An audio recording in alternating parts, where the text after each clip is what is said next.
चलते हैं question number 1 पर। From among which of the first cities where pieces of cloth found attached to the lid of a silver vase। निम्न शुरुआती नगरों में से किस स्थान से कपड़ों के टुकड़ों के अवशेष निशान मिले हैं? चांदी के एक फूलदान के ढक्कन से चिपके हुए मिले हैं। कहाँ से? मोहनजोदाड़ो से, हड़प्पा से, लोथल से या कालीबंगा से। तो हमें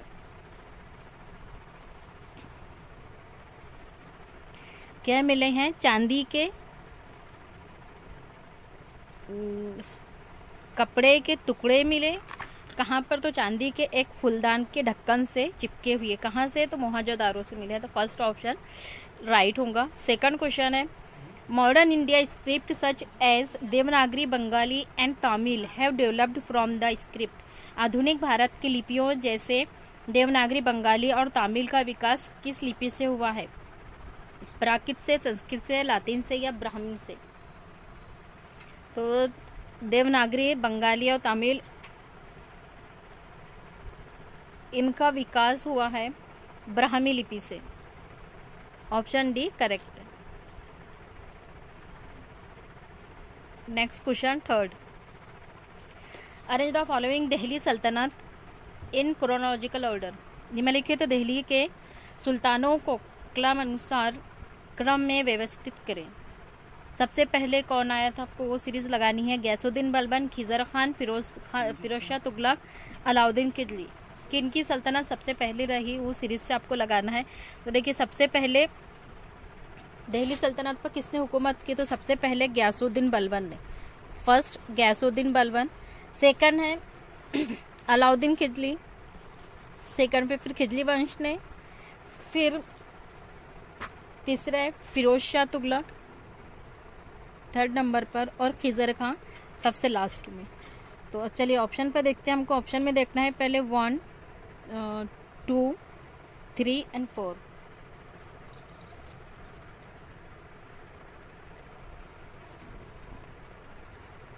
पहले कौन सा ऑप्शन देना है हमको? गयासुद्दीन बलबन का पहला वाला, फिर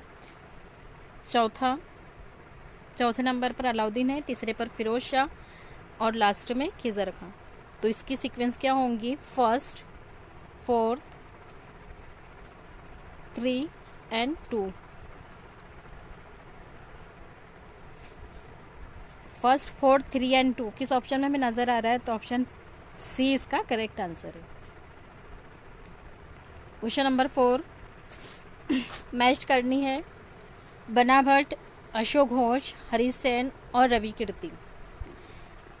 इधर उनकी बुक्स के नेम दिए हुए हैं।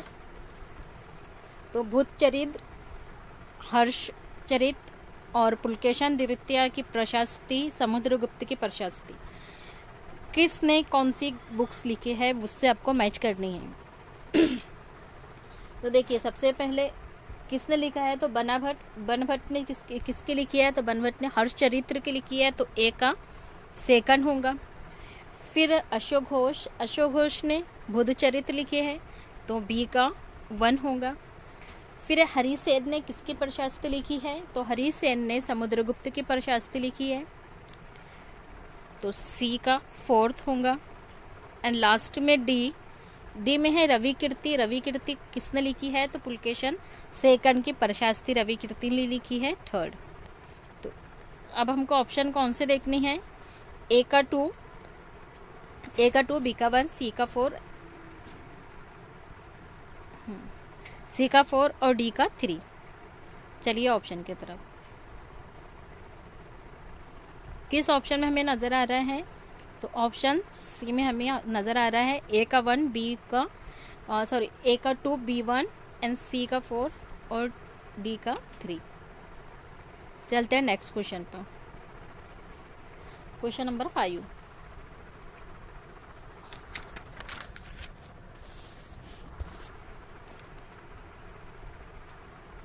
Magadh is a form of which language. किस भाषा का एक रूप मगधी या मगही है? पाली, प्राकृतिक या मैथिली या ब्राह्मी? किसका एक रूप मगध है, मगधी है? तो वो है प्राकृत का एक रूप है मगधी। प्राकृत भाषा की एक रूप है मगधी या माघी। मगधी या माघी भाषा भारत के इंडिया के किस एरिया में बोली जाती थी? तो ये इंडिया की ये वाली भाषा जो बोली जाती थी सेंटर ईस्ट वाले इलाके में बोली जाती थी। बोली जाने वाली एक प्रमुख भाषा है। मागधी भाषा से ही कौन सी भाषाएं निकली है?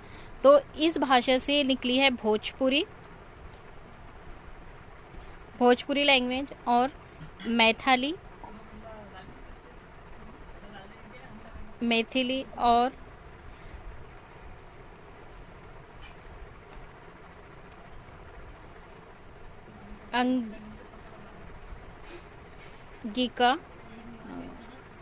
अंगिका वगैरह ये भाषाएं निकली है।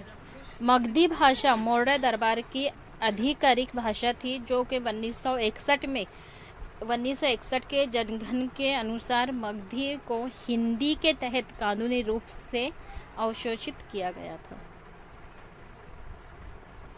Question number 6, which of the following statements are true about the Veerashaiva movement initiated by Baswana? It started as a reaction against the Tamil Bhakti movement. It was inspired by the Tamil Bhakti movement. It spread the law of Shiva as the path of salvation. निम्नलिखित में से कौन सा कथन बसवंत द्वारा आरंभ किए गए वीर शैव आंदोलन के बारे में सही है? फर्स्ट ऑप्शन है कि इसकी शुरुआत तामिल भक्त आंदोलन के विरोध के एक प्रतिक्रिया के रूप में हुआ था। ये तामिल भक्त आंदोलन से प्रेरित था। इसने शिव से प्रेम को मुक्ति के मार्ग के रूप में अपनाने का उपदेश दिया है। तो इसका सही क्या है? करेक्ट ऑप्शन है ओनली ए। ये किसके लिए हुआ था? तो इसकी शुरुआत तामिली भक्ति आंदोलन के विरोध में एक प्रतिक्रिया के रूप में हुआ था। कैसे हुआ था इसका? तो it started as a reaction against the Tamil bhakti movement. इसके आगे नहीं होता तो ऑप्शन ए करेक्ट है। Question number 7, the growers of old in Europe saw which Indian crop as it competition. Europe में ऊड के उत्पादकों ने किस भारतीय फसल को उसके प्रतिस्पर्ध के रूप में देखा? किसके कंपटीशन में, ऊँट के कंपटीशन में भारत की कौन सी फसल को जाना जाता था या किसके रूप में जाना जाता था? तो वो था इंडिको। Option D correct. अब इंडिको क्या है? तो हमें पता है इंडिको नील की खेती के बारे में हमने इसके बारे में बहुत कुछ पढ़ चुके हैं। तो कहाँ पर होता था ये? तो जो ऊँट का पौधा है वो कहाँ मिलता है हमको?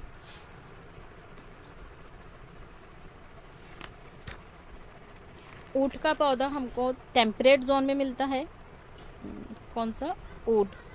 यूरोप में कहाँ पर? तो जो टेम्परेट जोन वाले इलाके हैं वहाँ पर शीतोष्ण वाले इलाके में उगता है, इसलिए यूरोप में आसानी से ये मिल जाता है। और जो north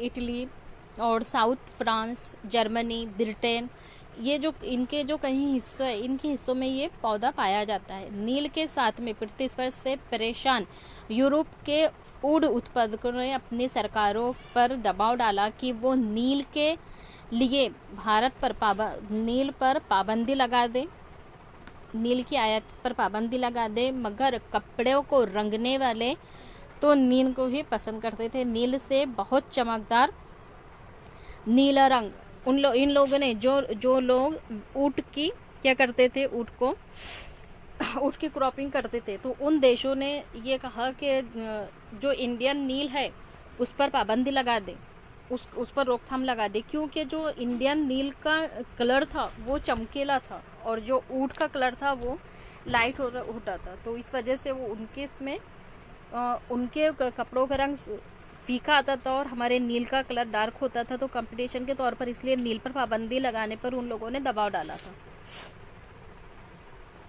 question number 8, consider the following statements A and B and choose the correct option.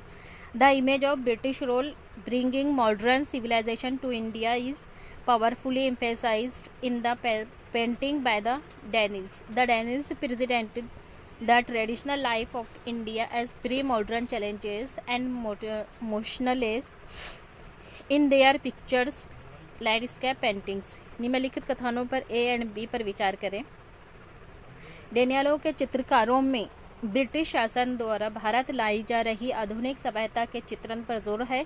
डेनियलों ने अपने सुरमय परिदृश्य चित्रकारी में भारत की पारंपरिक जीवन को पूर्व आधुनिक, निरंतर और गतिहीन प्रस्तुत किया है। क्या दोनों भी सही है या दोनों भी गलत है? तो ये दोनों भी करेक्ट है, दोनों भी राइट है कि डेनियल के चित्रकारों में ब्रिटिश शासन के द्वारा भारत लाई जा रही आधुनिक सभ्यता के चित्रण पर जोर है, और जो डेनियल ने अपने सुरमय परिदृश्य चित्रकारी में भारत के पारंपरिक जीवन को पूर्व आधुनिक, निरंतर और गतिहीन प्रस्तुत किया है। दोनों भी ऑप्शन करेक्ट है। तो देखिए, जो डेनियल ने उसकी जो पेंटिंग बनाई थी उसमें ब्रिटिश शासन के द्वारा भारत लाई जा रही आधुनिक सभ्यता के एक चित्रण पर जोर दिया है। डेनियल ने अपने सुरमय परिदृश्य चित्रकारी में भारत की परंपराएं, जो इंडियन ट्रेडिशनल है, उनके जीवन के बारे में और आधुनिक और निरंतर गतिहीन प्रस्तुत किया है। इसका एक महत्वपूर्ण उदाहरण है एनसीईआरटी में चित्र के रूप में अंकित टीपू सुल्तान के बेटों को बंधक के रूप में कर्नलवालिस के सामने पेश किया जा रहा है। इस तरह के चित्र डेनियल की चित्रकारी का एक उदाहरण है, एग्जाम्पल है। ब्रिटिश चित्रकारों को ऐसे दृश्यों की तस्वीर बनाने में बहुत मज़ा आता था, उनमें जिनमें अंग्रेज़ों की सत्ता की विजय दिखाई देती थी। तो ये किसकी चित्रकारी थी? ये डेनियल की चित्रकारी थी, और ब्रिटिश लोग इसमें बहुत ज़्यादा खुश होते थे कि हमारे दुश्मन हमारे सामने घुटने टेके हुए हैं, इस तरह के।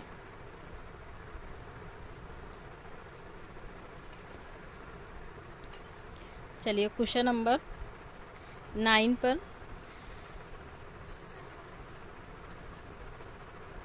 Regarding Mahatma Gandhi views western education and choose the correct option. Mahatma Gandhi के क्या नज़रिया था वेस्टर्न एजुकेशन को लेकर, उस पर हम सही ऑप्शन को चूज करेंगे। Gandhi was against western education in India. तो ऑप्शन फर्स्ट करेक्ट है, क्योंकि हमने बहुत बार इसको पढ़ चुके हैं कि गांधी जी क्या चाहते थे, भारत में पश्चिमी शिक्षा के विरोध थे, बिल्कुल विरोधी थे। वो नहीं चाहते थे कि इंडिया में पश्चिमी शिक्षा है, वेस्टर्न एजुकेशन आए। ही थॉट, अब क्यों नहीं चाहते थे वो? ही thought the colonial education created a sense of inferiority मतलब उनको क्योंकि जो लोगों के दिमाग में कमतरी का एहसास न हो, in the minds of Indians.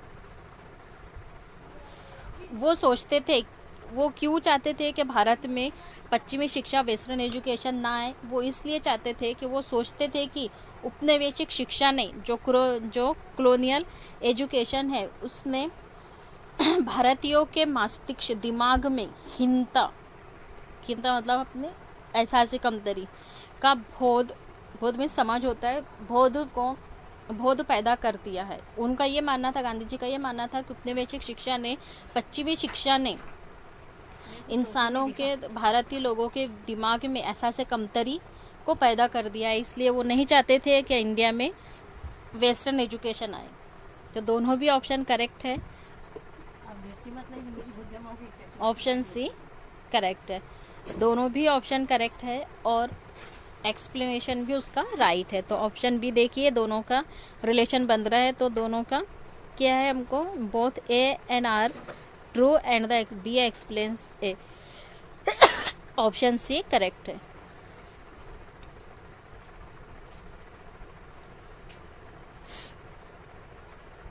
The main motive for the British to divide Bengal in 1905 was.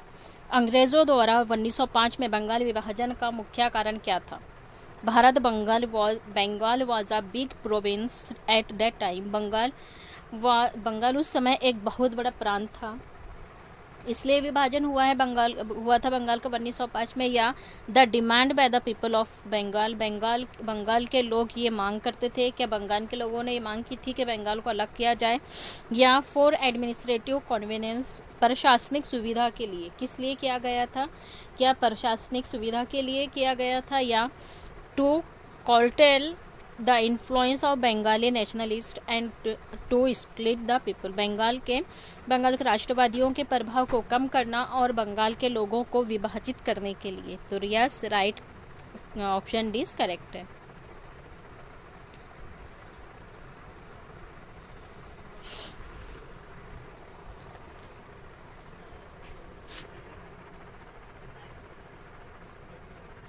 Option question number 11, the moderate sections of the Congress demanded a greater representations in the government and in administration under the British rule. Reason है the moderate feel that the British had respect for the ideals of freedom and justice. निम्नलिखित कथनों पर विचार करें और सही विकल्प का चयन करें। कथन ए है, कांग्रेस के मध्यवर्गीय धड़े ने ब्रिटिश शासन के अधीन सरकार और शासन में भारतीयों को और ज़्यादा प्रतिनिधित्व दिए जाने की मांग उठाई। कारण है, मध्यमवर्गीयों को ये लगता था कि अंग्रेज स्वतंत्र व न्याय के आदर्शों का सम्मान करते थे। ऐसा करेक्ट है क्या कि वो ऐसा मानते थे? तो यस, उनका यही मानना था। तो दोनों भी ऑप्शन करेक्ट है, कारण भी सही है और कथन भी सही है। जब दोनों सही है, दोनों का रिलेशन भी बन रहा है, तो कौन सा ऑप्शन राइट होगा? तो चलिए देखते हैं कौन सा ऑप्शन करेक्ट है। दोनों भी राइट है और उसका एक्सप्लेनेशन भी करेक्ट है। तो ऑप्शन डी में हमको नज़र आ रहा है, both A are true and R is the correct explanation of A. Yes, ज़रूरी नहीं है वो हर बार ये वाला ऑप्शन आपको ऑप्शन ए में ही दे। ज़रा आंसर फिल करने से पहले देख लेना कि हमको जो आंसर चाहिए वो किस ऑप्शन में है। ऑप्शन भी चेंज कर देता है। तो option D is correct. Question number 12, Pakistan was partitioned in 1971 and Bangladesh created। 1971 में पाकिस्तान का विभाजन हुआ और बांग्लादेश अस्तित्व में आया, बांग्लादेश बना। बी बोल रहा है, one of the main reason of partition was that the Bengali speakers of the east field that their language and identify was being supported. विभाजन का एक मुख्य कारण ये था कि पूर्व के बंगला बोलने वाले लोगों को ये लगा कि उनके भाषा और पहचान को कुचला जा रहा है। 1971 में बंगाल का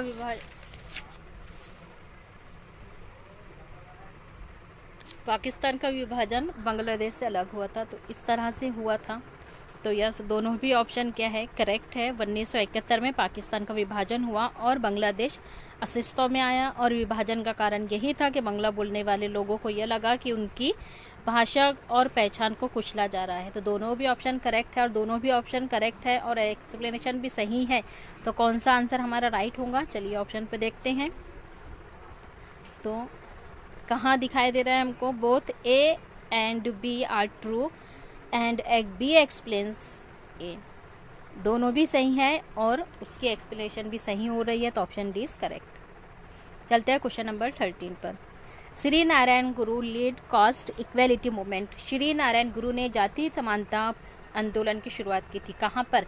इन केरला, कर्नाटक एंड महाराष्ट्र। या to promote the idea of one God. उन्होंने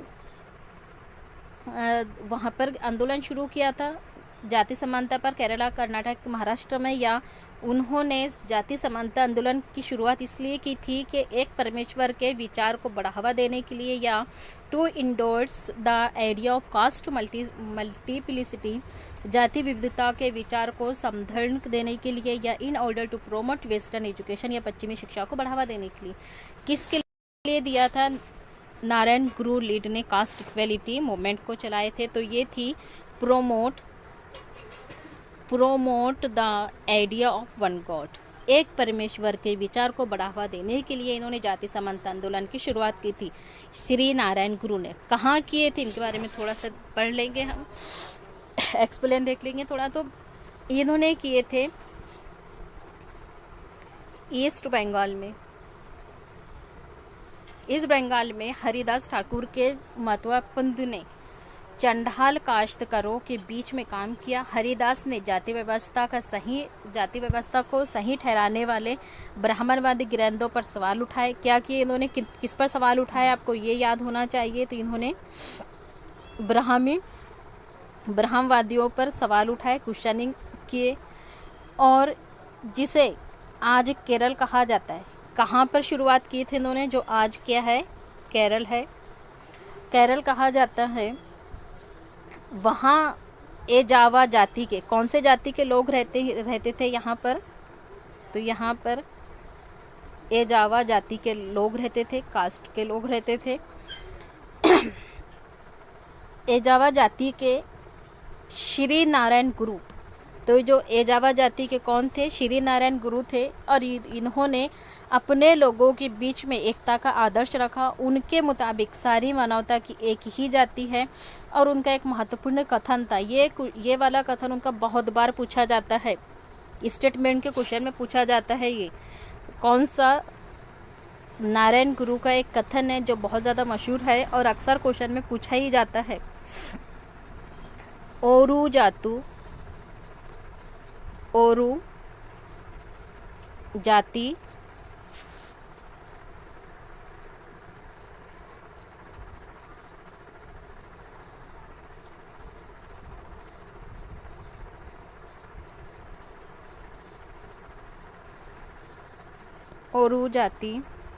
ओरू मातम,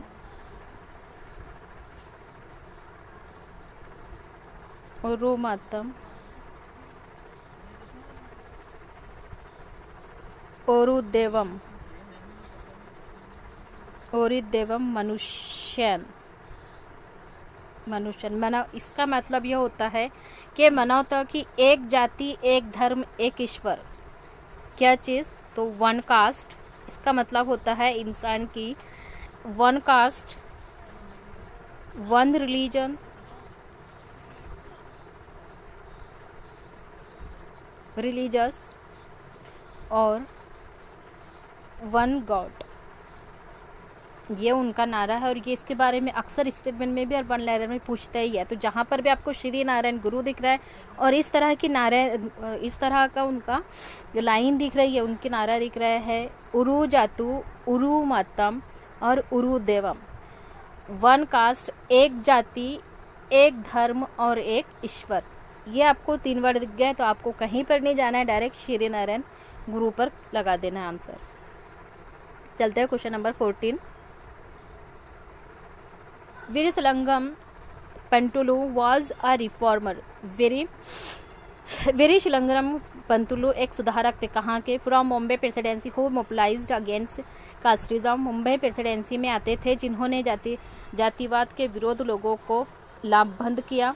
या from Telugu speaking areas of Madras presidency, who compared for widows remarriage. Madras presidency के तेलुगु भाषी इलाके से आते थे जिन्होंने विधवा विवाह के लिए अभियान चलाया था। या who founded the Arya Samaj, जिन्होंने आर्य समाज की स्थापना की। या हु फाउंडेड द ब्राह्मण समाज, जिन्होंने ब्राह्मण समाज की स्थापना की। क्या किए हैं इन्होंने, वीरेशलिंगम पंतुलु ने। तो इन्होंने क्या किया है, from Telugu speaking areas of Madras presidency, इन्होंने मद्रास प्रेसिडेंसी के तेलुगु भाषा इलाके से आते थे। कहाँ से आते थे ये, तो ये मद्रास प्रेसिडेंसी में तेलुगु भाषा इलाके से आते थे जिन्होंने विधवा विवाह के लिए अभियान चलाए थे। ठीक है, ऑप्शन बी करेक्ट आंसर है। Question number 15। निम्नलिखित कथनों पर विचार करें और सही विकल्प का चयन करें। जिस मैदान पर हम खड़े हैं उसमें धीरे धीरे गति हो रही है। यहाँ से कौन से क्वेश्चन लगे हैं, तो यहाँ से ज्योग्राफी के क्वेश्चन लगे हैं। अभी तक हमने देखे 14 क्वेश्चन हिस्ट्री के थे। अभी यहाँ से 15 के पास से आपको ज्योग्राफिया के क्वेश्चन स्टार्ट होंगे, ज्योग्राफिया के क्वेश्चन स्टार्ट होंगे। तो चलिए, ज्योग्राफिया का फर्स्ट क्वेश्चन है, क्या बोल रहा है, जिस मैदान पर हम खड़े हैं उस पर धीरे धीरे गति हो रही है।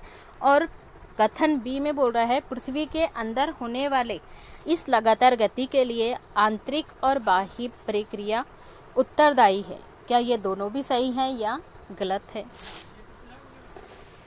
तो यह दोनों भी सही हैं, क्योंकि जब हम ground on which we are standing is slowly moving. Statement B बोल रहा है within earth internal and external process are responsible for this continuous movement. तो दोनों भी ऑप्शन क्या है, both are true and B is the correct explanation of A. अब जिस मैदान पर हम खड़े हैं, मतलब अर्थ पर, तो उसमें धीरे धीरे क्या हो रही है, मूवमेंट हो रही है, गति हो रही है, और इसका आशय यह है कि अर्थ के अंदर होने वाले लगातार गति के लिए आंतरिक और बाहरी, इंटरनल और एक्सटर्नल मोमेंट्स होते हैं इस प्रकार। इसलिए ऑप्शन ए एंड बी हमारा करेक्ट आंसर होगा। अर्थ सूरज से दूरी के हिसाब से कितने नंबर पर है, आप ये कमेंट करके बताएंगे। अर्थ डिस्टेंस से, किससे डिस्टेंस से, सूरज सन से कितने नंबर पर है, कितने नंबर का प्लैनेट है ये बताएंगे। और साइज में, डिस्टेंस पर कितने नंबर पर है और साइज में कितने नंबर पर है, दोनों भी आप बताएंगे। अर्थ क्या है, अर्थ पोल के पास में क्या है, थोड़ी चपटी है।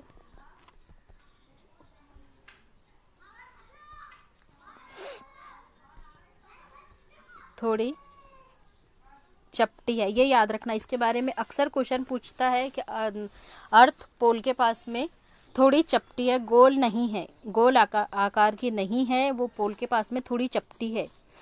यही कारण है कि इसके आकार को भू आब कहा जाता है, जहाँ पर ये चपटी है, इसी कारण इसे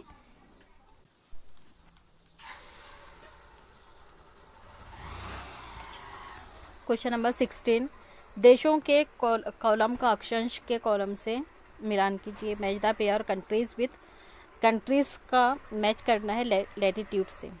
latitude and countries, equator, Tropic of Cancer and Tropic of Capricorn. Countries दिया है इंडिया, रिपब्लिक ऑफ कॉन्गो गणराज्य और चिली। कौन सी लैटिट्यूड कहाँ से किस कंट्री से गुजरती है, तो देखिए इक्वेटर कहाँ से जाती है, इक्वेटर गुजरती है रिपब्लिक ऑफ कॉन्गो से। तो पहले ए का क्या हो जा रहा है, ए का सेकंड। फिर बोलते हैं ट्रॉपिक ऑफ कैंसर, पता ही है हमें इंडिया से गुजरती है, तो बी का फर्स्ट। क्लास बचता है हमारे पास में ट्रॉपिक ऑफ कैप्रिकॉर्न, चाहिए चिली से जाती है, तो सी का 3। चलिए ऑप्शन में देखते हैं हम, ए का सेकंड कहाँ पर नज़र आता है, तो ए का सेकंड 2 जगह है, तो मतलब ए एंड बी कट जाएगा हमारे पास। सी एंड डी में से हमें चूज़ करना है, तो हमने क्या लगाए थे, ए का सेकंड, बी का फर्स्ट। तो ए का सेकंड, बी का फर्स्ट, ए का सेकंड, बी का थर्ड, यहाँ पर थर्ड दिया है तो इसलिए सी भी कट जाएगा। अब हमारे पास लास्ट ए की ऑप्शन बचा है और उसी में ही है बी का 1। ए का सेकंड, बी का 1 एंड सी का third. Option D is correct answer.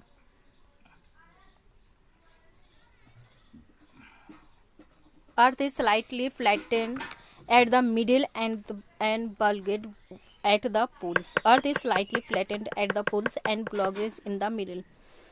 पृथ्वी मध्य में थोड़ी चपटी, अभी हमने देखे हैं इसके पहले वाले क्वेश्चन में कि अर्थ कहाँ पर थोड़ी सी चपटी है, यहाँ क्या बता रहा है, बीच में बता रहा है।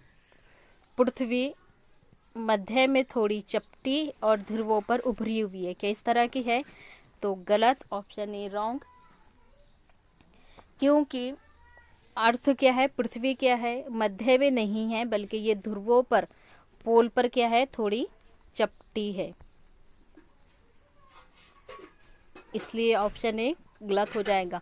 जैसे ही इसने थोड़ी चपटी बोला है लेकिन कहाँ पर, मध्य में, तो इसलिए गलत हो जाएगा। हमको कहाँ चाहिए, ये पोल के पास चाहिए थोड़ी सी चपटी हुई, बल्कि और इसमें बता रहा है पोल पर उभरी हुई नहीं है, पोल पर थोड़ी चपटी है, और पृथ्वी ध्रुवों पर थोड़ी चपटी है और मध्य में उभरी हुई है। यस, इस तरह का ही है, correct, B option is right है। चलिए ऑप्शन पर देखते हैं कहाँ हमें नज़र आता है, A is false, B is right.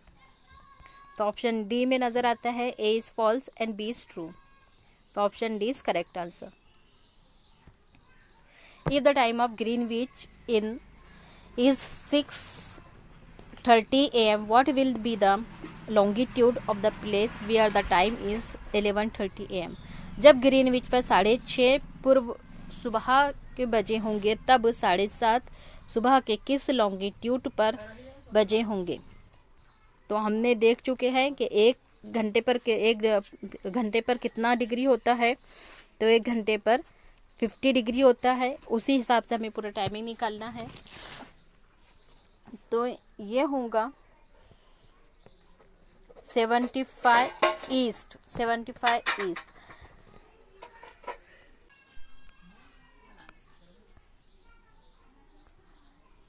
Question number 19, which of the following is different from the rest. निम्न में से कौन सा अन्यों से अलग है, सब दूसरों से अलग है, वो कौन है। सावाना है, सवाना, लानोस, कैंपोस और पेरेरीज। कौन सबसे अलग है। तो देखिए इसमें से सबसे अलग है, चारों भी आप बोले कि चारों भी ग्रेसलैंड है, तो यस चारों भी क्या है, ग्रेसलैंड है। लेकिन इसमें सबसे अलग क्या है, तो पेरेरीज है। अब पेरेरीज सबसे अलग कैसा हुआ, तो देखिए जो पेरेरीज है ये कहाँ का ग्रेसलैंड है, ये देखना है हमको। तो ये ग्रेसलैंड है टेम्परेट जोन का। कहाँ का है ये, टेम्परेट ग्रेसलैंड है। और जो कंपोस, लानोस और सवाना, ये तीनों किसके हैं, तो ये तीनों हैं ट्रॉपिकल ग्रेसलैंड। तीनों भी क्या है, ट्रॉपिकल ग्रेसलैंड है। इसलिए पेरेरीज तीनों से अलग है। तो सवाना, कैंपोस और लानोस तीनों भी ट्रॉपिकल ग्रेसलैंड है। और पेरेरीज क्या है, तो ये टेम्परेट ग्रेसलैंड है। शीतोष्ण घास का मैदान है। जबकि सवाना, कैंपोस और लानोस ये उष्णकटिबंधीय घास के मैदान के एग्जाम्पल है। ट्रॉपिकल ग्रेसलैंड के एग्जाम्पल है, जो कि पेरेरीज इनमें से अलग है, तीनों से अलग है। पेरेरीज घास के मैदान या ग्रेसलैंड में समतल, मंद ढलान या पहाड़ियों वाले प्रदेश होते हैं, पहाड़ी वाले इलाके होते हैं, जहाँ पर पेड़ की घास कैसी होती है, कम अधिक होती है। और वास्तव में ये घास का एक विशाल इलाका होता है, एक बड़ा इलाका होता है। ज़्यादातर भागों में पेरेरीज के जो दरख्त होते हैं, परंतु निचले मैदानों में, जो निचले सतह के मैदानों के पास में निकट में नदी के घाटियों के साथ साथ वहाँ पर वन भी पाए जाते हैं। पेरेरीज शब्द की उत्पत्ति कहाँ से हुई है, ज़रा ये कमेंट करके बताना कि पेरेरीज शब्द कहाँ से निकला है। पेरेरीज शब्द कहाँ से निकला है, किस भाषा से पेरेरीज लिया गया है और पेरेरीज का मतलब क्या होता है, दोनों भी आप बताएंगे, कमेंट करके बताएं। क्वेश्चन नंबर 20 पर चलते हैं। Consider the following statements about desert and choose the appropriate options. Desert is an arid region. Desert area is characterized only by extreme hot temperature. Desert area could have gravel, plain and plateau beside vast stretches of sands. मरुस्थलों के बारे में निम्न कथनों पर विचार कीजिए और उपयुक्त विकल्प का चयन कीजिए। मरुस्थल एक शुष्क प्रदेश होता है। मरुस्थल की विशेषता है कि यहाँ केवल अत्यधिक उच्च तापमान पाया जाता है। मरुस्थलीय क्षेत्रों में बालू के विशाल फैलाव के साथ बजरी के मैदान और पठारी इलाके भी पाए जा सकते हैं। क्या ये सही है? तीनों भी सही है या कोई गलत है? तो देखिए इसके अंदर सबसे पहला एक ऑप्शन गलत है, वो कौन सा है? बी, क्योंकि इसमें केवल का इस्तेमाल किया है। मरुस्थल क्या है? डेजर्ट एक शुष्क प्रदेश है। शुष्क प्रदेश मतलब खुश्क इलाका, ड्राई प्लेस, ड्राई इलाका है, खुश्क इलाका है। तो मरुस्थल क्या है? डेजर्ट एक खुश्क इलाका है। और फिर बोल रहा है कि मरुस्थल का जो इलाका है उसमें बलुए के विशाल फैलाव के साथ बजरी के मैदान और पठारी इलाके भी पाए जाते हैं। तो ऑप्शन सी भी करेक्ट है, ए एंड सी करेक्ट है। तो ऑप्शन सी में हमको ए एंड सी नज़र आता है। Option C is correct. Question number 21। शैलों के बारे में दिए गए कथनों पर विचार कीजिए।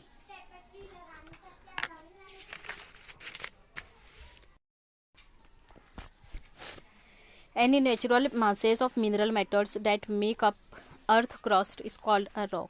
पृथ्वी के परपट्टी बनाने वाले खनिज पदार्थ के किसी भी प्राकृतिक पिंड को शैल कहते हैं। या igneous rocks are formed from magma. इग्निया शैल मैग्मा से बनती है। या Deccan plateaus is made up of granite. दक्कन पठार ग्रेनाइट से बना है। क्या सही है? तो देखिए फर्स्ट ऑप्शन में क्या बता रहा है हमको। फर्स्ट ऑप्शन बोलता है कि जो अर्थ की परपट्टी है उसकी जो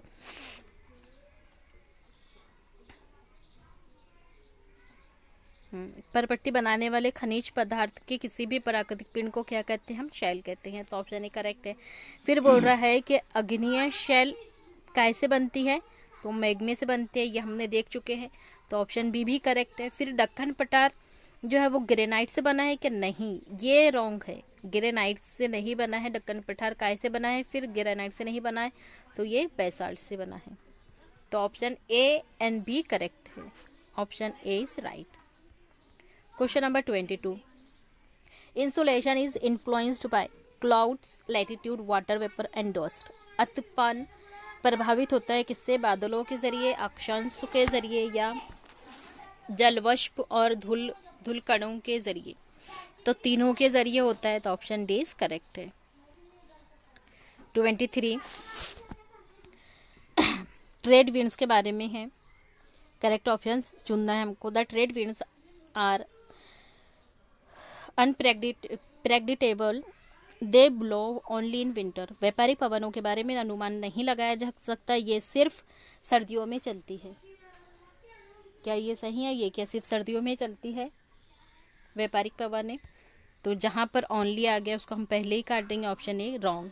फिर बोल रहा है the trade winds blow from west to east. Trade winds व्यापारिक पवनें पश्चिम से पूर्व की ओर चलती है। तो ऑप्शन बी भी रॉन्ग। ये पवनें पूर्व से पश्चिम की ओर चलती है, ना कि पश्चिम से पूर्व की ओर चलती है। ईस्ट टू वेस्ट चलती है, वेस्ट टू ईस्ट नहीं चलती है।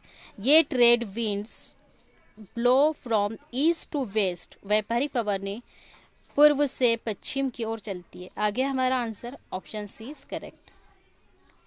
Question number 24। Ganga Brahmaputra basin के पर्वतीय क्षेत्रों में कम लोग रहते हैं क्योंकि जनसंख्या के वितरण में पर्यावरण की प्रमुख भूमिका होती है। दोनों भी सही हैं या दोनों भी सही नहीं हैं? तो यस, दोनों भी करेक्ट है। और दोनों का क्या हो रहा है? क्योंकि का रिलेशन भी बन रहा है। तो दोनों भी सही है और एक्सप्लेनेशन भी राइट है। Option A is correct. 25 minerals के बारे में है। खनिज अग्निय शैलों, अवसादी शैलों और केंद्रित शैलों में पाए जाते हैं। क्या ये सही है?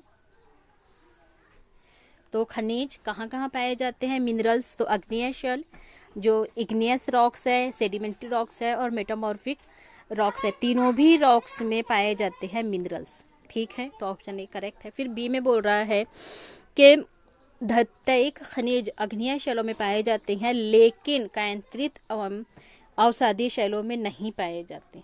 तो ये ऑप्शन रॉन्ग है।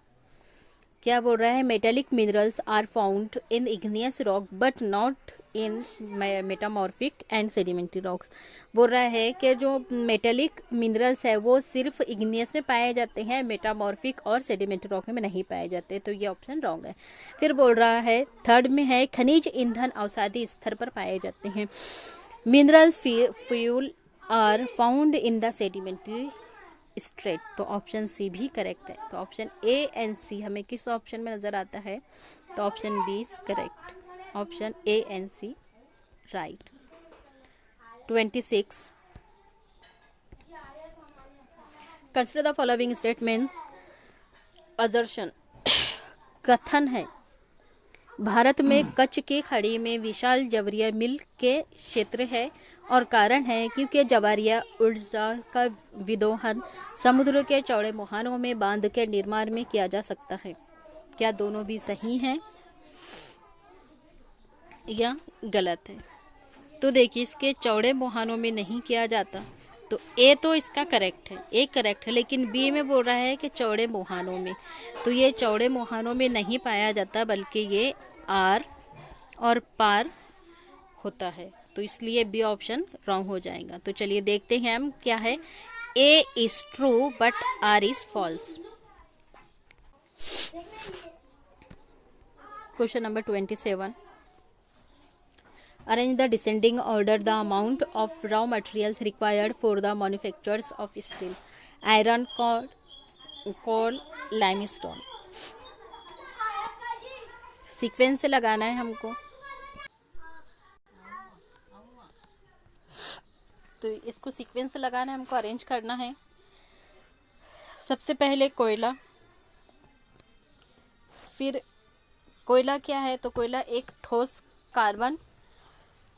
एक कार्बनिक पदार्थ है जिसको हम ईंधन के रूप में इस्तेमाल करते हैं। अब इसके भी 4 टाइप्स है।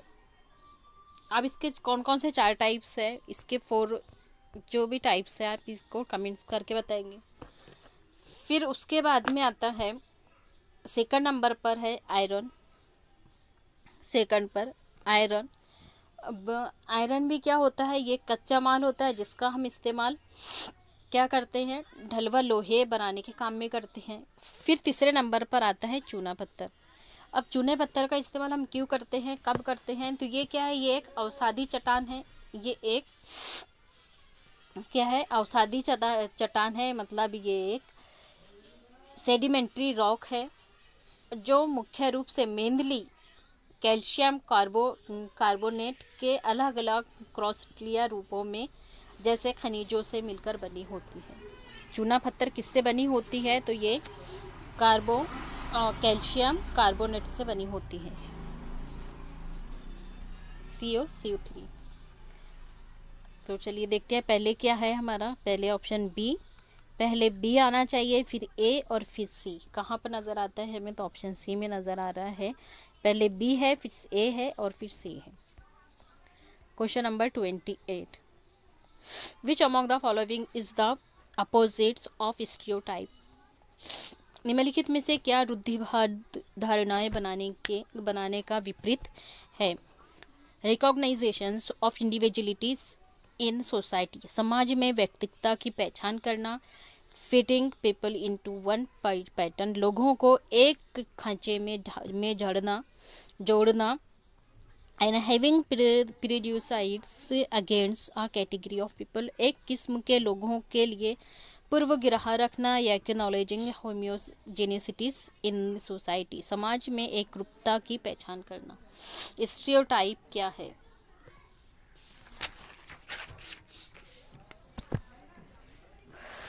तो यह है समाज में व्यक्तिगता की पहचान करना। रूढ़िवादी धारणा बनाने का विपरीत क्या है, तो ये है व्यक्तिगता की पहचान करना। 29, what would be missing in a society with uniformity, एक रूपी समाज में किस चीज़ की कमी पाई जाती है, इक्वलिटी की या समानता की, समरूपता की, समानता एकरूपता की या विविधता की।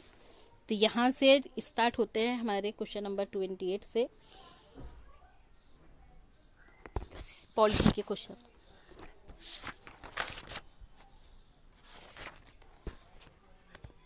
अभी तक हमने 27 तक देखे हैं, 15 से 27 तक क्वेश्चन देखे हमने जियो के, ज्योग्राफी के, और अब हम देखेंगे 28 से पॉलिटी के क्वेश्चन देखेंगे हम। 28 से देखे हैं, फर्स्ट क्वेश्चन हुआ है, सेकंड है, तो हमको इसमें पहचानना है कि एक रूपी समाज में किस चीज़ की कमी पाई जाती है, किस चीज़ की कमी पाई जाती है, तो है डाइवर्सिटी की, विविधता की कमी पाई जाती है। 30, the panchayat at block level is called, विकास खंड स्तर की पंचायत को क्या कहते हैं, जनपद पंचायत कहते हैं, जिला पंचायत कहते हैं, या पंचायत सभा कहते हैं, या ग्राम सभा कहते हैं। तो इसे क्या बोल रहा है, विकास खंड स्तर की पंचायत को, ब्लॉक लेवल को, उस पंचायत को क्या कहते हैं जिसकी ब्लॉक लेवल होती है, उसे जनपद पंचायत कहते हैं। Question number 30,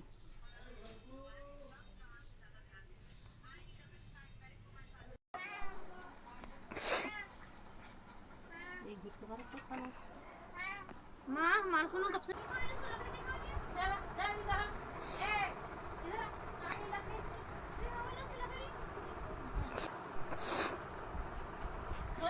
31.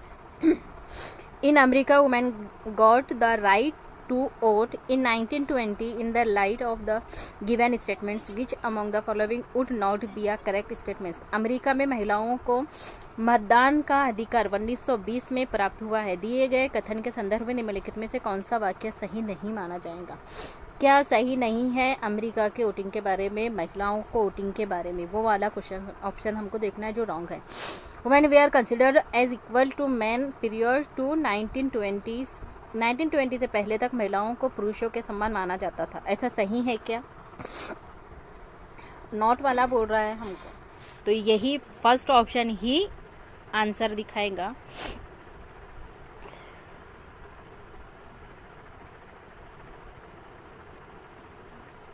कि जो 1920 से पहले महिलाओं को पुरुषों के समान माना जाता था, यही ऑप्शन रॉन्ग है और रॉन्ग ही पूछा है, तो option A is correct answer. 1920 के पहले महिलाओं को पुरुषों के समान नहीं माना जाता था, ये याद रखिए। अमेरिका में महिलाओं को वोट देने का अधिकार 1920 में हासिल हुआ, 1920 में मिला है। Women and man were not treated equal period 1920 से पहले तक पुरुषों और महिलाओं को राजनीतिक अधिकारों में सम्मान नहीं दी गई थी, तो ये वाला करेक्ट ऑप्शन है। फिर बोल रहा है कि 1920 से पहले अमेरिका में सार्वभौमिक मताधिकार नहीं था, ये भी करेक्ट है। 1920 से पहले adult universal adult franchise period नहीं थी। फिर बोल रहा है women suffering in America, America में महिला मत अधिकार एक 20वीं शताब्दी की घटना है, तो ये भी राइट है। Option B C D right है। और रॉन्ग पूछा है, रॉन्ग है ऑप्शन 1, ये रॉन्ग है, क्योंकि 1920 के पहले मत दोनों में सम्मान नहीं माना जाता, महिलाओं को पुरुषों के सम्मान नहीं माना जाता था, इक्वलिटी नहीं थी दोनों में, इसलिए हमारा ऑप्शन इज करेक्ट आंसर है। 32.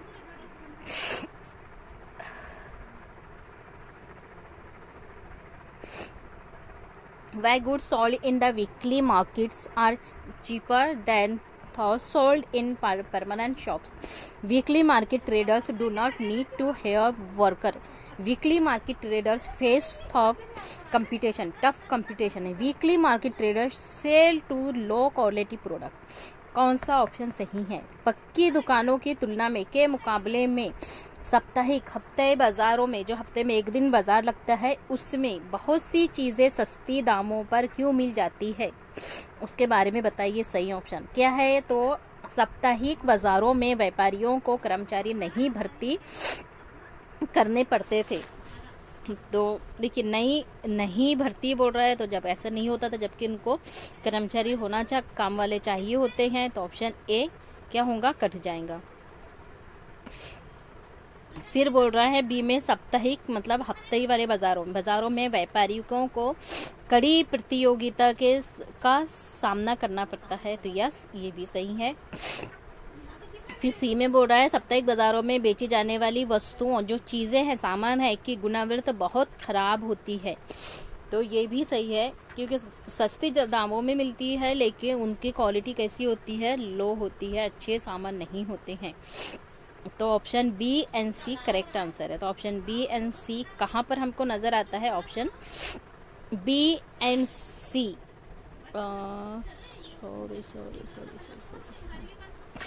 एक सेकंड, कहीं पर भी तो गड़बड़ हो रही है। हाँ, साप्ताहिक बाज़ारों में व्यापारियों को कर्मचारी नहीं भर्ती करनी पड़ती थी, इनमें उनको कर्मचारी जो वर्कर्स होते हैं वो नहीं लेने पड़ते हैं, तो ऑप्शन ए करेक्ट है। फिर बोल रहा है weekly market traders face tough competition, जब ये हफ्ते में जो मार्केट लगता है उस मार्केट में बहुत टफ कंपटीशन होता है, तो ये भी सही है, करेक्ट है, क्योंकि बहुत सारी दुकानें लगती हैं जहाँ पर एक जैसा सामान मिलता है, लेकिन A and B correct answer है, option A and B right है। क्योंकि हफ्ते वाली बाज़ार में, जो हफ्ताई बाज़ार होता है हमारा, वहाँ पर हमें वर्कर की ज़रूरत नहीं पड़ती है, वर्करों की ज़रूरत नहीं होती है, तो ऑप्शन ए करेक्ट है। फिर है यहाँ पर कि इसमें बहुत बड़ी, क्योंकि टफ़ कंपटीशन होता है, तो यस बहुत ज़्यादा टफ़ कंपटीशन होता है, तो ए एंड बी राइट है। यहाँ पर जो बोल रहा है बहुत ज़्यादा ख़राब चीज़ें होती है, ऐसा नहीं है। जो वहाँ पर चीज़ें बेची जाती है वो बहुत ज़्यादा ख़राब नहीं होती है, अच्छी क्वालिटी की भी मिलती है कुछ जगहों पर, तो A and B right answer है, तो option C is correct answer. The struggle lead by Tawa Matsya Sangh in Madhya Pradesh in 1990s was to ensure which of the following rights। 1990 के दशक में मध्य प्रदेश में तवा मत्स्य संघ द्वारा संचालित संघर्ष निम्नलिखित में से किस अधिकार को सुनिश्चित करने के लिए चलाया गया था? किसके लिए चलाया गया था? Right to livelihood, right to information, right to land या right to production, forest production, किसके लिए चलाया गया था? तो मत्स्य संघ 1990 में चलाया गया था राइट टू लिवलीहुड, जीविका का अधिकार के लिए चलाया गया था। अच्छा ये बताइए, जीविका का अधिकार, ये क्वेश्चन अक्सर पूछा जाता है कि जीविका का अधिकार कहाँ पर चलाया गया था, तो कब चलाया गया था ये भी पूछा जाता है। तो 1990 में चलाया गया था, 1990 में, और कहाँ पर? तो मध्य प्रदेश में। किस लिए चलाया गया था आपको ये भी याद होना चाहिए। तो तवा मत्स्य संघ जीविका के अधिकार के लिए चलाया गया था, ठीक है। अगर ये पूछा जाए कि जीविका के अधिकार के लिए कौन सा संघ है, तो वह तवा मत्स्य संघ। कब? तो 1990 में। कहाँ? तो एमपी में। ये 3-4 वर्ड्स आपको याद होनी चाहिए। Majority of the members of the Rajya Sabha are elected by, Rajya Sabha के अधिकांश सदस्यों का चुनाव किया जाता है the people of the state, राज्य के लोगों के द्वारा, या the political parties that oppose the majority party, राजनीतिक दलों द्वारा जो बहुमत दल का विरोध करते हैं, या द इलेक्टेड मेंबर्स और मिनिस्टर्स ऑफ डिफरेंट एरियाज, विभिन्न क्षेत्रों के निर्वाचित सदस्यों या मंत्रियों के द्वारा, या the elected members of the legislative assemblies of various states, विभिन्न राज्यों की विधानसभाओं के निर्वाचित सदस्यों के द्वारा। तो ये होता है किसके ज़रिए चुना होते हैं? राज्यसभा के इलेक्शन। राज्यसभा के इलेक्शन की मेजॉरिटी मेंबर्स किसके ज़रिए होती है? तो the elected, option D, the elected members of the legislative assemblies of various states, विभिन्न राज्यों की विधानसभाओं के निर्वाचित सदस्यों के जरिए होती है, तो ऑप्शन डी इज करेक्ट है। 35 international women's day is celebrated every year, प्रतिवर्ष हर साल अंतर्राष्ट्रीय महिला दिवस मनाया जाने की तिथि क्या है, तारीख क्या है? हर साल किस डेट को इंटरनेशनल वुमेन डे मनाया जाता है? तो 8 मार्च, चलिए 8 मार्च को मनाया जाता है।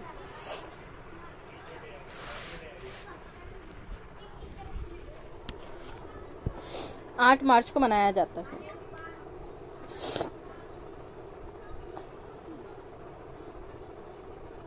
अब इसके अंदर कौन कौन शामिल है? 8 मार्च को इंटरनेशनल वुमेन डे मनाया जाता है, वुमेन्स डे मनाया जाता है, तो उसके अंदर कौन कौन शामिल है? इसके अंदर है महिलाओं की उपलब्धियों का जश्न मनाना, महिलाओं की समानता के बारे में, मतलब इक्वेलिटी के बारे में है, उनको अवेयरनेस को बढ़ाना, फिर है त्वरित लैंगिक समानता के लिए निर्णय लेना, फिर महिलाओं के लिए अनुदान की व्यवस्था करना, और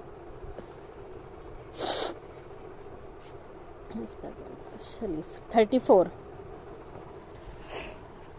The constitutions of India recognize the right of water as being a part of the right to life under Article 21. Right to life कौन से आर्टिकल में है? 21 में। Every person should have universal access to water, choose the correct option. क्या बोल रहा है? भारत के संविधान के अनुच्छेद 21 के तहत पानी के अधिकार को जीवन का अधिकार का हिस्सा माना गया है। क्या है ये? करेक्ट है। यस। कि पानी के अधिकार को जीवन का अधिकार 21 में माना गया है कि ये जीवन का अधिकार का हिस्सा है। कौन सा? पानी का अधिकार। यस, राइट है। फिर आर बोल रहा है, रीज़न क्या बोल रहा है कि हर व्यक्ति को, हर इंसान की पानी तक सार्वजनिक पहुंच होनी चाहिए। हर इंसान तक पानी पहुंचना चाहिए। तो ऑप्शन आर भी सही है, रीज़न भी सही है, अगर भी सही है, दोनों करेक्ट ऑप्शन है। तो इसका करेक्ट एक्सप्लेनेशन भी हो रहा है। तो option is right answer.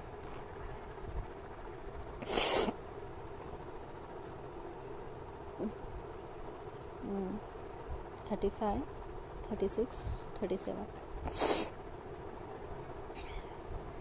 Which among the following constitutional provision enable Radha and from Madhya Pradesh to come to Delhi and work there? निम्नलिखित में से कौन सा संवैधानिक प्रावधान राधा को मध्य प्रदेश से दिल्ली आकर काम करने के समर्थ बनाता है? किसके थ्रू? वो कौन से राइट के थ्रू, किस अधिकार के थ्रू राधा मध्य प्रदेश से दिल्ली आकर काम कर सकती है?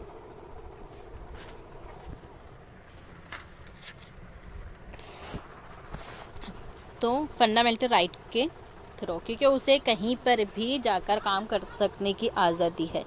अब ये फंडामेंटल राइट में स्वतंत्र का अधिकार किस अनुच्छेद में है, किस आर्टिकल में है? ज़रा कमेंट करके बताओ। तो स्वतंत्र का अधिकार किस आर्टिकल में है वो बताइए।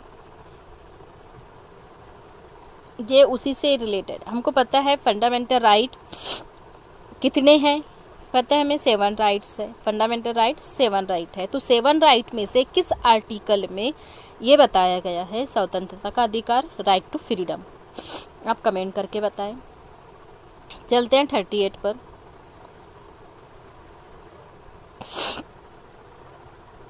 DK Basu guidelines laid down by the Supreme Court relate to which of the following? उच्चतम न्यायालय द्वारा दिए गए DK बासु निर्देश निम्नलिखित में से किसके बारे में है? Procedures to be followed by the police in matter of arrest and interrogations. गिरफ्तारी और पूछताछ के दौरान पुलिस द्वारा मानी जाने वाली प्रक्रियाएं, या हेल्थ केयर फैसिलिटीज़, या इन्वेस्टिगेशन डोमेस्टिक वायलेंस, घरेलू हिंसा के मामले में जांच, या है निचली अदालतों से ऊपरी अदालत में किसी मामले को लेकर अपील करना, अपील का प्रावधान। तो DK बासु ने क्या दिया है? DK बासु ने जो दिशा निर्देश दिया है वो किसके बारे में दिया है? तो वो दिया है गिरफ्तारी और पूछताछ के दौरान पुलिस के जरिए मानी जाने वाली प्रक्रिया, ये दिए हैं DK बासु ने। 39. Who is the author of gendering caste through a feminist lens? gendering caste through a feminist lens के लेखक कौन है? रमाबाई, उमा चक्रवर्ती, सूर्याबाई, या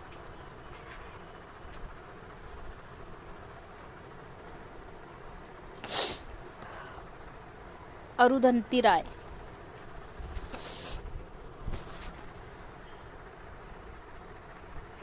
देखिए, जेंडरिंग कास्ट थ्रू आ फेमिनिस्ट लेंस के लेखक है उमा चक्रवर्ती।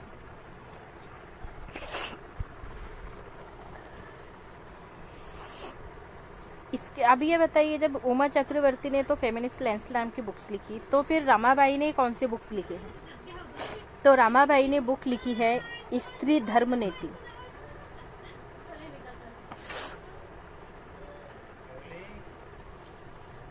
स्त्री धर्म नीति की नाम की बुक्स रमाबाई ने लिखी है। द ऑफ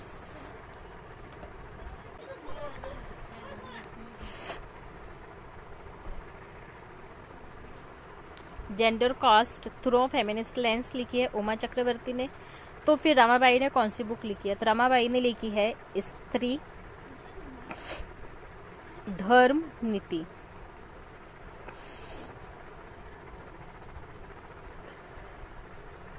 फिर साविराबाई ने क्या लिखी है, तो इन्होंने लिखी है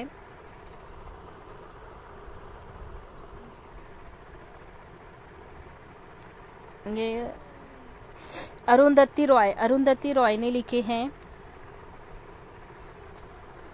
the God of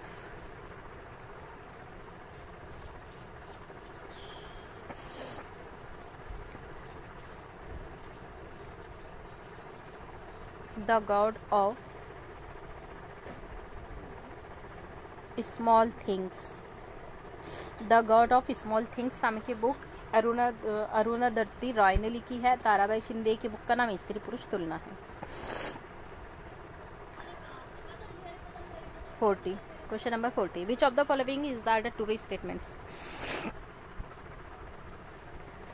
people may experience marginalisation because they speak a different language. कहीं व्यक्ति, कहीं लोग हशियाकरण का अनुभव कर सकते हैं वे क्योंकि वो एक अलग भाषा बोलते हैं। तो सही है, अलग अलग भाषा बोलने वाले मार्जिनलाइज कहलाते हैं, तो सही है। डिफरेंट लैंग्वेजेस है। उसके बाद में सेकंड ऑप्शन में क्या बोल रहा है, marginalised people experiences a sense of disadvantage and powerlessness. हाशियाई समूह शक्तिहीनता और पराजय का एहसास अनुभव कराता है, तो ये भी करेक्ट है। फिर बोल रहा है कि marginalisation is often experiences is either social और इकोनॉमिक और पॉलिटिकल इस पर ओनली आ गया है ओनली। हाशियाकरण प्रिय राजनीतिक, सामाजिक, आर्थिक दायरे में किसी एक में ही आ गया है, मतलब ये ऑप्शन हमारा यहीं पर कर जाएगा। ऑप्शन ए एंड बी हमारा करेक्ट है। चलिए देखते हैं option A and B option C में नज़र आ रहा है और ऑप्शन सी हमारा करेक्ट आंसर है।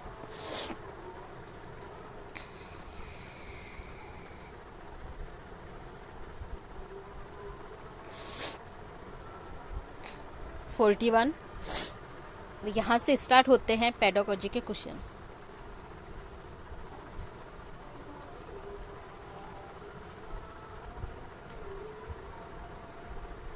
पेडागोजी के क्वेश्चन स्टार्ट होते हैं यहाँ से।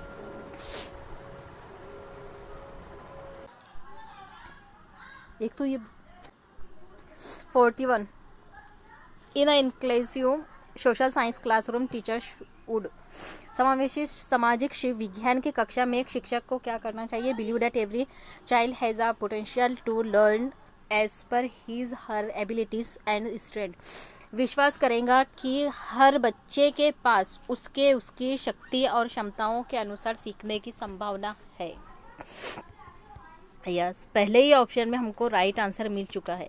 क्या करेगा teacher, option A correct answer. विश्वास करेगा कि हर बच्चे में, प्रत्येक मतलब हर बच्चे के पास उसकी शक्ति और क्षमताओं के मुताबिक बच्चा सीखेगा, तो option A is correct answer. 42 The approach to bring together a method of inquiry and conceptual schemes from many disciplines into a combination for a course is called the following। एक पाठ्यक्रम में कई विषयों से अन्वेषण पद्धतियों एवं संकल्पनात्मक योजनाओं को साथ लाने के उपगम को कहते हैं।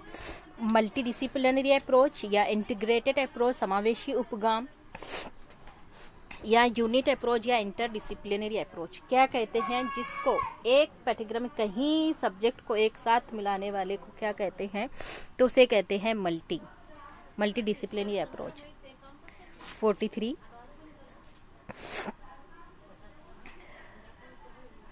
सामाजिक एवं राजनीतिक जीवन की कक्षा में एक पाठ योजना विकसित किए जाते समय जिन कारकों को ध्यान में रखा जाना चाहिए उसके संदर्भ में निम्न कथनों को पढ़ें और सही विकल्प का चुनाव कीजिए। कथन है, एक, पाठ योजना बनाते समय शिक्षक को ये सुनिश्चित करना चाहिए कि शिक्षक शैक्षिक परिविधियों और प्रयुक्तियों प्राकृतिक में एकरूप हो। While preparing lesson plans, a teacher should ensure that the teaching techniques and strategies are homogeneous in nature. Statement 2 है, theoretical knowledge should not be applied on lesson plans to avoid incomprehensibility. बोधगम्यता से बचने के लिए पाठ्य योजना में सैद्धांतिक ज्ञान को प्रयोग में नहीं लाना चाहिए। तो दोनों भी ऑप्शन राइट है, दोनों भी ऑप्शन करेक्ट है। दोनों भी ऑप्शन रॉन्ग है। क्या बता रहा है हमको, पाठ्य योजना बनाते समय जब हम लेसन प्लान बनाते हैं बोल रहा है, तो उस टाइम पर क्या देखना चाहिए, शिक्षक को ये सुनिश्चित करना चाहिए कि शैक्षणिक प्रविधियाँ जो टीचिंग टेक्निक और स्ट्रेटेजीज है उसको होमोजेनियस नेचर से युक्तियों को प्राकृतिक रूप से देखना चाहिए। तो नहीं, ये गलत है। फिर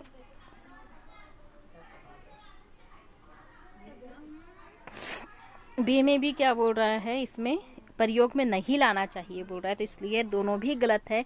एंड चलिए देखते हैं दोनों गलत है किस ऑप्शन में नज़र आ रहा है हमें। तो both first and second are incorrect, option D is correct answer. 44, पाठ के अंत में दिए गए प्रश्नों के संदर्भ में दो कथनों पर विचार कीजिए। Statement first, can be use to assess the extent to which content has been assimilation। Statement first है, पाठ्य पुस्तक को किस हद तक आत्मसात कर लिया है इसके आकलन हेतु उपयोग में लाया जा सकता है। Statement two, cover the main concept raised by the chapter and encourage students to explain them in their own word. पाठ में उठाए गए मुख्य संपत्तियों को पूरा करते हैं और विद्यार्थियों को अपने शब्दों में समझने हेतु प्रोत्साहित करते हैं।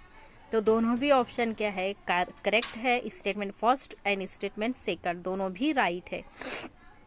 तो दोनों भी राइट है। चलिए देखते हैं किस ऑप्शन में हमें नज़र आता है बोथ आर करेक्ट। तो अब both first and second are correct, option C is correct answer. 45 क्या बोल रहा है, 45, कक्षा में मुझे दूसरों से दूर बैठना पड़ता है, वो भी ज़मीन पर। कभी कभी वो मुझे बिना किसी कारण के पीटते थे। कक्षा में ओम प्रकाश वाल्मीकि की आत्मकथा झूठन से लिए गए उदाहरण के उपयोग से आप विद्यार्थियों को क्या प्रोत्साहित करेंगे।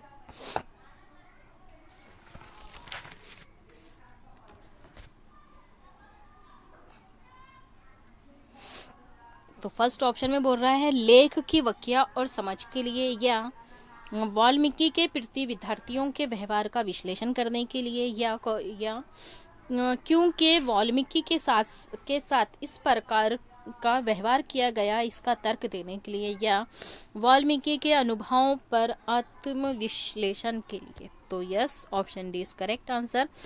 किस लिए, वाल्मीकि के एक्सपीरियंसेस के लिए। Introspect on Valmiki experiences, Valmiki के अनुभव पर आत्मविश्लेषण के लिए। तो चलिए option D is correct answer. 46, विद्यार्थियों को युद्ध की विविधता के बारे में कुछ समझ अर्जित करने के लिए एवं शांतिपूर्ण विकल्पों को सुझाने में समृद्ध बनाने के लिए एक शिक्षक क्या तृतीय विश्व युद्ध टाला जा सकता है। क्या तीसरा थर्ड वर्ल्ड वॉर को टाला जा सकता है, पर 2 सप्ताह के अध्यापन का आयोजन करता है।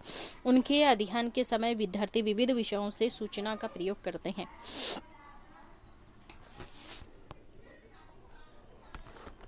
In order to make student gain some understanding about the horrors of war and to be able to suggest useful alternatives, a teacher organized 2 weeks of teachings around the questions, can World War III be prevented?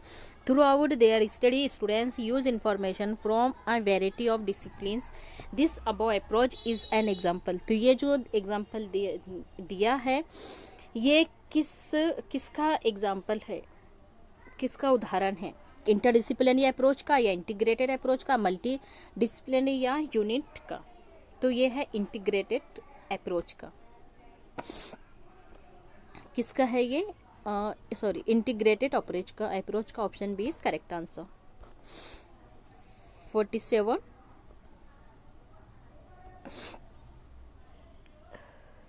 People think and draw meaning from their experiences by using concept and generalisation. Statement first बोलता है कि लोग संकल्पनाओं और सामान्यीकरण का उपयोग करते हुए लोग अपने अनुभवों के अर्थ निकालते हैं। यस, जब हम किसी संकल्पना को या सामान्यीकरण का इस्तेमाल करते हैं तो हम अपने अनुभव से, अपने एक्सपीरियंस से क्या करते हैं, अपने एक्सपीरियंसेस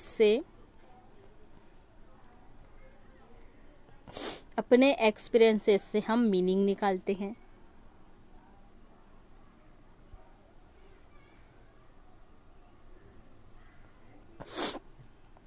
ड्रॉ मीनिंग, हम हमारे एक्सपीरियंसेस से क्या निकालते हैं, मीनिंग निकालते हैं। तो स्टेटमेंट फर्स्ट करेक्ट है।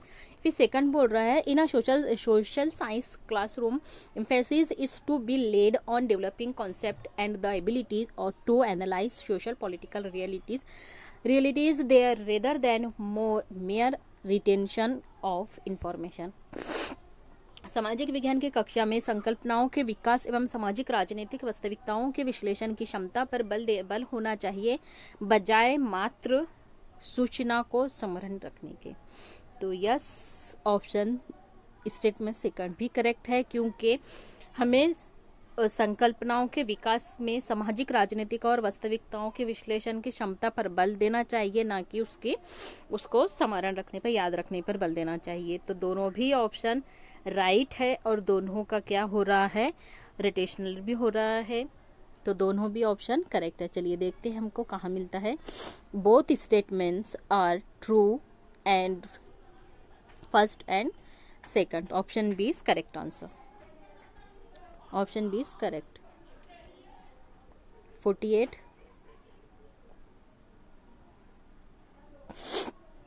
क्वेश्चन नंबर 48 क्या बोल रहा है? 48 social science teacher wants to engage her students in evidence based inquiry on whether which of the following task would find a place in her lesson plan। सामाजिक विज्ञान की एक शिक्षिका मौसम विषय पर, किसके विषय पर? वेदर पर। किस पर? मौसम के विषय पर अपने विद्यार्थियों को प्रमाण पर आधारित जांच में संलग्न करना चाहती है। निम्न में से कौन सा कार्य उनकी पाठ योजना में शामिल होगा? विद्यार्थियों को स्थानीय समाचार पत्र से 10 दिन की मौसम रिपोर्ट लिखने का सुझाव देना। Asking students to note down weather report from local newspaper 10 days। Yes, क्या देना हमको? स्टूडेंट्स को वो स्थानीय समाचार जो लोकल पे न्यूज़पेपर है उसमें 10 दिन की रिपोर्ट वो लिखने के लिए कहेंगे, सुझाव देंगे। तो यस, ए करेक्ट है। फिर बोल रहा है asking students to note down important point from a documentary on climate change. B में बोल रहा है कि कक्षा में जलवायु परिवर्तन पर वृत्त चित्र देखने के दौरान विद्यार्थियों को मुख्य बिंदुओं को लिखने को कहना। क्या बोल रहा है? Important points documentary climate change note down करने के लिए बोल रहा है।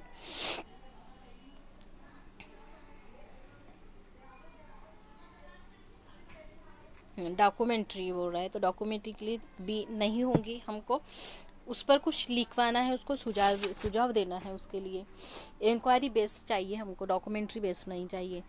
तो अब सी में क्या बोल रहा है? Asking student to collect song on weather. क्या बच्चों को मौसम पर गाने एकत्रित करने को कहना चाहिए? तो नहीं, इसलिए option A is correct answer. चलिए देखते हैं ऑप्शन ए करेक्ट आंसर कहाँ पर है। तो हमें option A is correct answer, option A मिलता है फर्स्ट में। 49 statement first in a study on the making of a historical cinema a historical documentary will be a secondary sources। Statement first बोलता है ऐतिहासिक सिनेमा बनाने पर अध्ययन में एक ऐतिहासिक वृत्त चित्र द्वितीयक स्रोत होगा। मतलब किसको बोल रहा है? सिनेमा बनाने वाला। तो क्या ये सेकंड सोर्सेस है या प्राइमरी सोर्सेस है? तो नो, ये क्या होगा? जो हिस्टोरिकल सिनेमा, हिस्टोरिकल डॉक्यूमेंट्री बन रही है, ये सेकंड सोर्सेस नहीं है, ये पीएस है, प्राइमरी सोर्सेस है, प्राइमरी सोर्सेस है, इसलिए पहला ऑप्शन स्टेटमेंट कट जाएगा, रॉन्ग होगा। फिर सेकंड में क्या बोल रहा है, सेकंड में बोलता है कि encyclopedia are primary sources of information. देखिए दोनों भी ऑप्शन को इसने उल्टा कर दिया है। क्या इंसाइक्लोपीडिया क्या है, तो इंसाइक्लोपीडिया ये सेकंड सोर्सेस है, इंसाइक्लोपीडिया ये है second sources, secondary sources. Encyclopedia secondary sources है और हिस्टोरिकल मोमेंट, हिस्टोरिकल डॉक्यूमेंट्री या हिस्टोरिकल सिनेमाज वाला जिस पर हम मूवीज़ बना रहे वो प्राइमरी सोर्सेस है। तो इसीलिए दोनों भी ऑप्शन क्या है, रॉन्ग है। कभी इस तरह से भी पूछ लेता है, हमको करेक्ट याद होना चाहिए।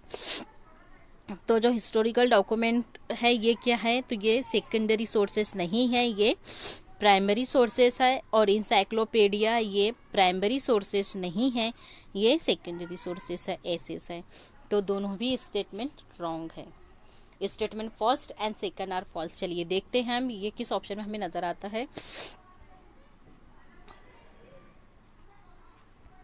तो statement first and second are false, option A correct answer. 50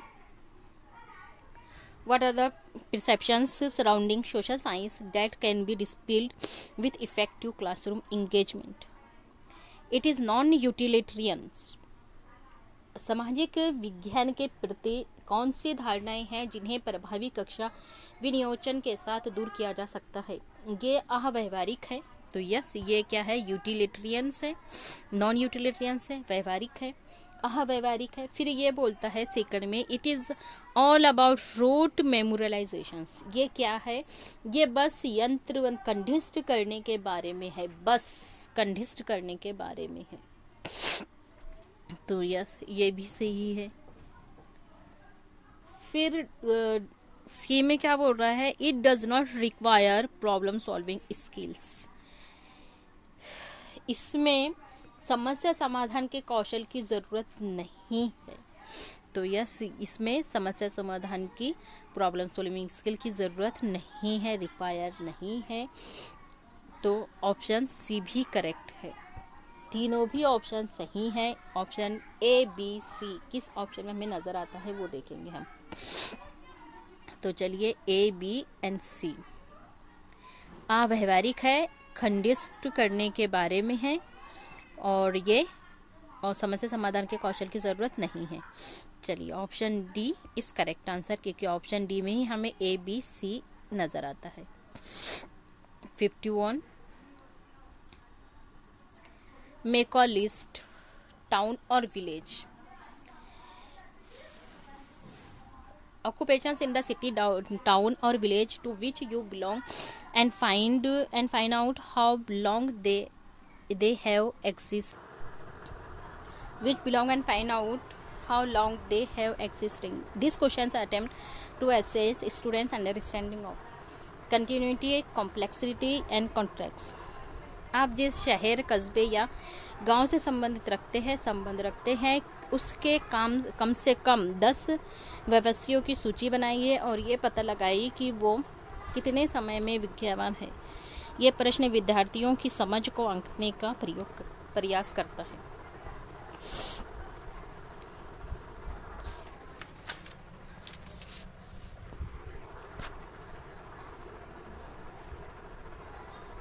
तो निरंतरता और विषमता, जटिलता की इसमें कोई ज़रूरत नहीं है।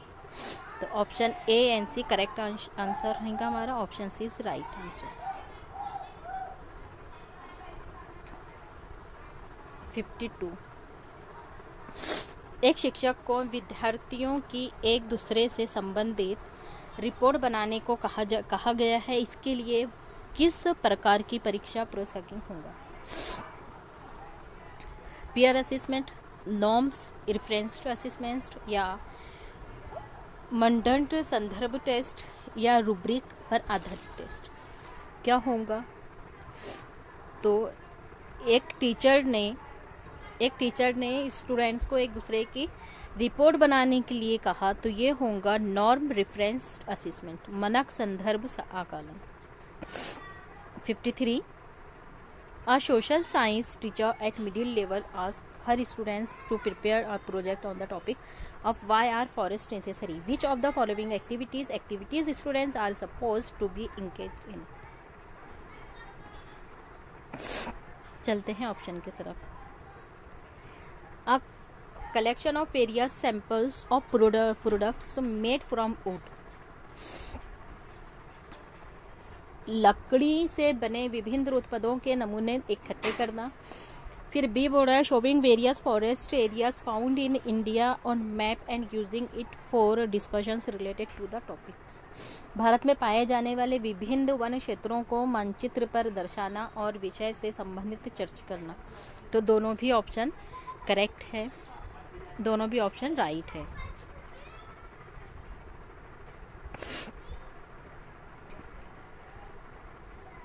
Both are correct answer.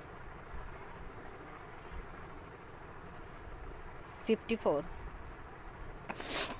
In social science, the purpose of encouraging small groups field-based project is to.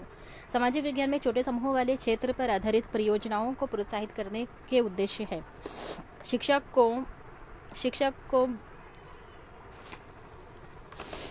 का भार कम करना ताकि वो कम संख्या में परियोजनाओं को आंक सके.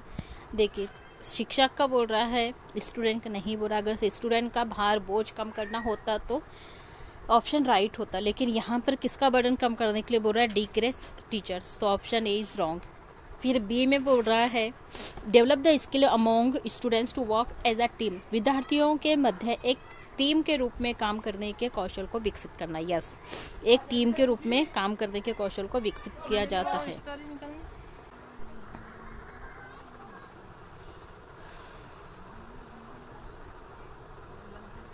तो develop the skill among student to work as team.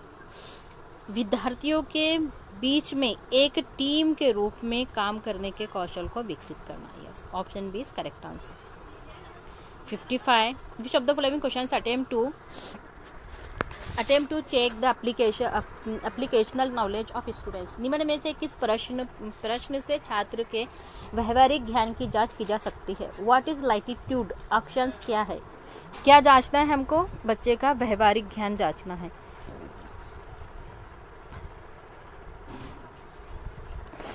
तो व्हाट इज़ लैटिट्यूड, अक्षांश क्या है? इसके अंदर कुछ नहीं है, ये एक जुमले में जवाब हो जा रहा है. फिर बोल रहा है how can stereotypes impact the life of a girl. रूढ़िवाद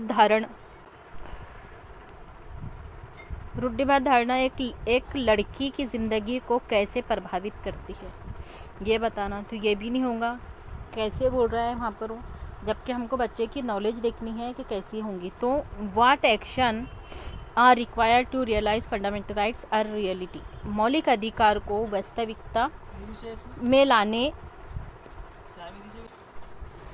मौलिक अधिकार को वास्तविकता आ गया है हमारा कीवर्ड, पॉजिटिव कीवर्ड आ गया है. वास्तविकता में लाने के लिए किस तरह की कार्रवाई की ज़रूरत है?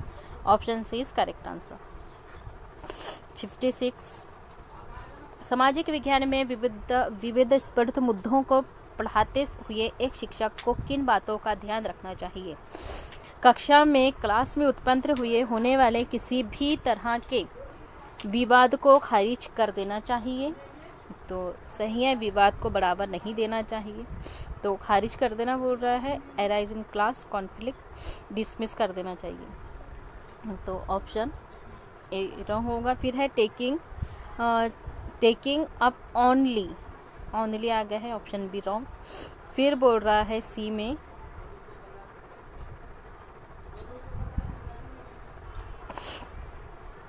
में बोल रहा है engage with proper planning so that discussions happen with respect and dignity. उचित योजना बनाकर विचार विमर्श कराई जाए ताकि सम्मान और गरिमा बनी रहे. Option C is correct answer. 57. It is high tide. High tide क्या है? उच्च ज्वार होता है जब, कब होता है? तो इसका आंसर आँख बंद करके हमें पता होना चाहिए. जब moon sun are in straight line with earth. जब चांद सूरज और पृथ्वी तीनों एक सिध में होते हैं जब हाई टाइड होता है। Option is correct answer 58। To understand the Coriolis effect on ocean's current, varying force intervenes and causes water to move right in the northern hemisphere. Which of the following concept should the students the familiar with? Coriolis प्रभाव, जहां उत्तरी गोलार्ध में बल पानी को बाधित करता है उसे दाईं ओर प्रभावित करता है, को समझने के लिए विद्यार्थियों को निम्न में से किससे परिचित होना चाहिए? Rotation and axis of the earth, पृथ्वी के घूर्णन और अक्षण से। तो यस, अर्थ के रोटेशन और एक्सिस से को समझने के लिए विद्यार्थियों को क्या करना चाहिए? इससे रोटेशन और axis of the earth. First option correct है। Second last question, in discussing domestic violence what is an appropriate way to project women who have faced violence? घरेलू हिंसा पढ़ाते हुए उस महिला जिसने हिंसा झेली है को दर्शाने का सबसे उचित तरीका क्या है? विक्टिम्स, स्ट्रगल्स या सर्विवर्स या विक्लेस? क्या है? तो इसका है सर्विवर्स, उत्तरजीवी, survivors. Option C is correct answer. Last question,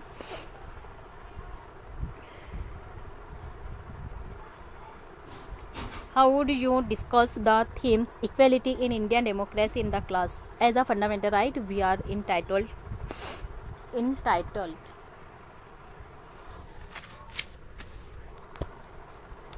भारतीय लोकतंत्र में समानता विषय की आप कक्षा में कैसे चर्चा करेंगे?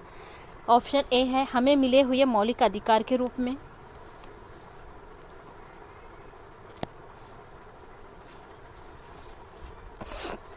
As fundamental right we are entitled as an ideal equality for living fulfill life, एक परिपूर्ण जीवन के लिए एक आदर्श गुण के रूप में। तो डी भी करेक्ट है। फिर सी में बोल रहा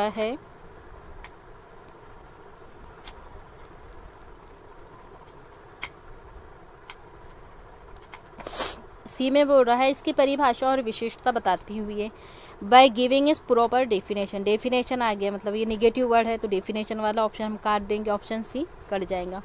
फिर डी में बोल रहा है by highlighting the inequalities that existing in society, समाज में विद्यमान असमानताओं को उजागर करते हुए। तो ऑप्शन डी भी करेक्ट है।